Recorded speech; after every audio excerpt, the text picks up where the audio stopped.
Chaque fois qu'une de mes collaboratrices me dit « je suis enceinte », je dis « c'est une très bonne nouvelle ».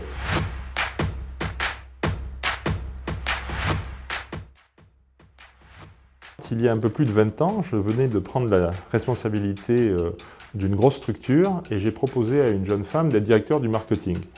Et elle m'a dit « sans doute, mais j'ai une mauvaise nouvelle pour toi, je suis enceinte ». Et alors j'étais extrêmement choqué qu'une aussi belle nouvelle puisse être, de son côté, vécue comme un sentiment de culpabilité. J'ai été président d'une association, l'association X-Finance, et j'avais invité une femme politique, et j'ai dû faire une conclusion, après qu'elle eût parlé, et j'ai dit « Ah, ben après ce propos très rafraîchissant, nous allons pouvoir passer, etc. » Et après je me rassois, et deux de mes camarades polytechniciennes me tombent dessus en me disant « Pourquoi tu as dit rafraîchissant? C'est parce que c'était une femme. » Si elle l'avait ressenti comme ça, c'est peut-être parce que j'avais pas eu l'attitude que j'avais exactement d'habitude, et donc ça m'a fait réfléchir. D'être aujourd'hui en charge du rôle de sponsor mondial de la diversité et de l'inclusion pour le groupe Generali. C'est que moi, supporter du Stade français, l'équipe des Pink Rockets, qui est l'équipe féminine du Stade français, soit aussi célèbre et aussi soutenue que son homologue masculine.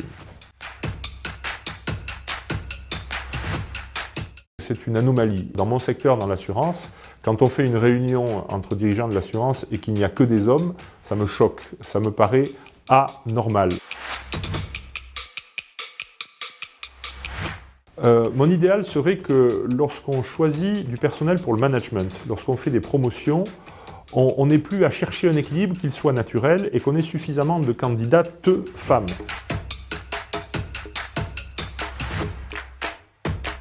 C'est une question d'équité tant qu'on a besoin de se poser le problème, et c'est une question de performance quand on la réalise. Rien n'est pire dans l'entreprise que la manière de penser univoque.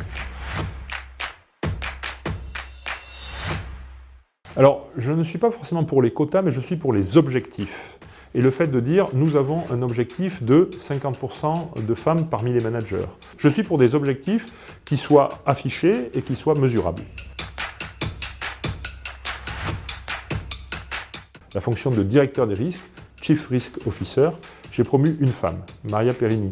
C'est quelqu'un qui avait bien sûr toutes les compétences voulues, une double culture en plus française et italienne, et qui a pu, dans un monde d'hommes, remplacer son prédécesseur et apporter tout son punch et toute sa vision 360 degrés de ce métier très difficile.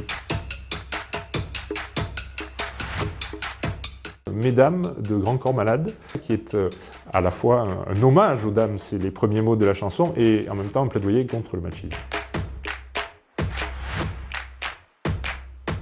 Le vouloir, l'avoir en objectif et en considérant que cet objectif est légitime a priori.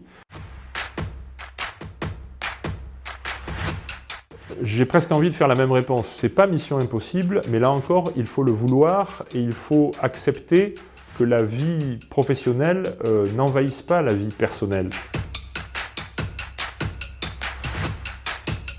Marie Curie, parce que c'était la première prix Nobel femme, si je ne m'abuse. C'est dans un milieu scientifique, donc un milieu de recherche et d'ingénieurs. Dans ma vie personnelle, j'ai été très marqué par une rencontre personnelle avec Simone Veil.